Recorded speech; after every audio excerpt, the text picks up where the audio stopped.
My aunt severely injured me because she thinks I'm faking my genetic disorder to get attention, so I recorded the whole attack and put it online. Now her life is ruined. I was born with a severe genetic disorder called EDS, hypermobility type. The illness varies greatly from person to person. Most can lead relatively normal lives with some pain and problems. EDS is essentially a group of disorders caused by defective collagen in the body. This results in a host of issues, including joint hypermobility, which causes joints to be so loose and unstable that they dislocate or subluxate, partially dislocate, constantly, severe joint and soft tissue pain due to the constant dislocations and the resulting damage to the joints, among other things. Extreme chronic fatigue, skin that bruises easily and, in thin areas, can even tear. Dizziness when standing up because my blood pressure drops rapidly. About 11 years ago, my disorder worsened significantly, and I was forced to start using a wheelchair to get around, as walking more than 100 feet became extremely dangerous for me. The risk of falling due to a hip dislocation was high. In the last 3 years, I upgraded to an electric wheelchair because pushing a manual chair became too painful. For reasons I don't fully understand,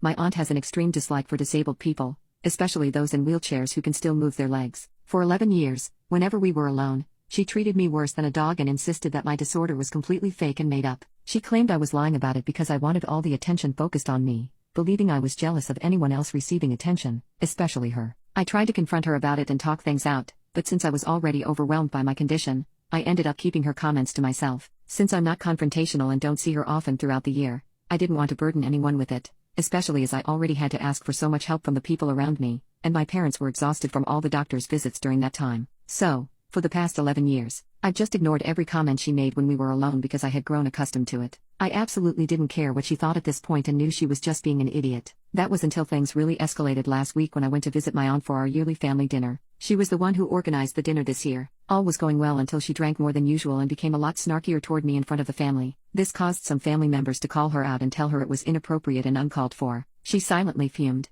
giving me death stares afterward. My parents noticed this and kept an eye on her. Unfortunately, at some point, I went into the kitchen on the other side of the house to take a break from my aunt's stairs and take my medication in private. My aunt followed me into the kitchen and closed the door behind her. I knew this wasn't good since she was clearly intoxicated, so I discreetly started recording the incident on my phone. Since the door was closed, and we were far from the others, with many people talking loudly in the other room, no one could hear us, even if I screamed. My aunt began asking if I was enjoying being an attention hog and ruining her dinner by humiliating her. I slowly tried to maneuver my wheelchair toward the door while apologizing, telling her that wasn't my intention. At that point, I tried to say what she wanted to hear so I could get to safety. She started raising her voice, accusing me of being jealous of her success and faking my disorder out of laziness. She began calling me every name in the book, yelling nonsense at me. I started to think she might be having a mental breakdown and began crying, pleading with her to let me go. Realizing I needed to get out of there, I decided I couldn't do so in my chair, so I tried to get out of it. Unfortunately, she turned violent and pushed me back into the chair hard. She screamed that she wasn't done yet and that liars like me needed to be taught a lesson. She started hitting me in the face as hard as she could, which dislocated my jaw. Then she tried to pull me out of the chair,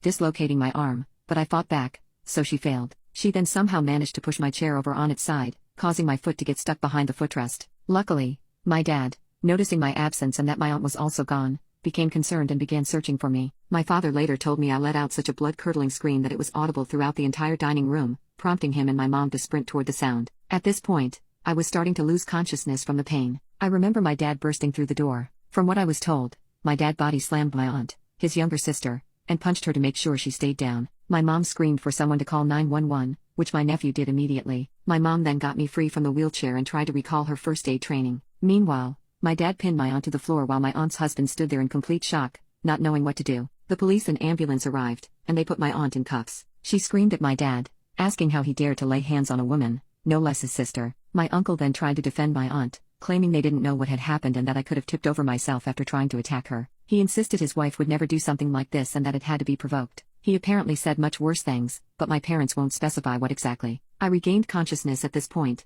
likely due to receiving some strong pain medication. It's still a blur because the medication left me disoriented. I was taken away by the ambulance while my aunt was taken to jail. At the hospital, I was found to have multiple fractured ribs, a dislocated arm, and a dislocated jaw. I also suffered a concussion from the punches, but the worst damage was to my foot, which turned out to be broken. I also have cuts and scrapes everywhere because my skin is so fragile. Fortunately, the injuries weren't severe enough to require surgery, but with my disorder, it will take at least 10 weeks in a cast, followed by physical therapy, although my ankle will likely be permanently damaged. I feel guilty for ruining someone's life. I've gotten multiple voicemails from different numbers with her screaming how I ruined her life and probably their finances after this. My uncle is trying to save his own reputation by sticking to my aunt's side, but that's short-lived since he wants a divorce. I'm putting this in afterward because it somehow got deleted, but I ended up sharing the footage on a private group page for our family, for the whole family to see. It might have been wrong, but seeing the reactions, it was probably the right thing after that poop hit the fan for her, so that's why she's even more angry. We're getting a restraining order and pressing charges. The thought of her coming after me is too much. My parents are reluctant to talk about how they found me and what happened because they'd rather have those memories buried instead of haunting me. The footage was handed over to the police and is backed up on multiple platforms. I'm currently thinking I'm going to sue since I have insurance that covers legal costs for me.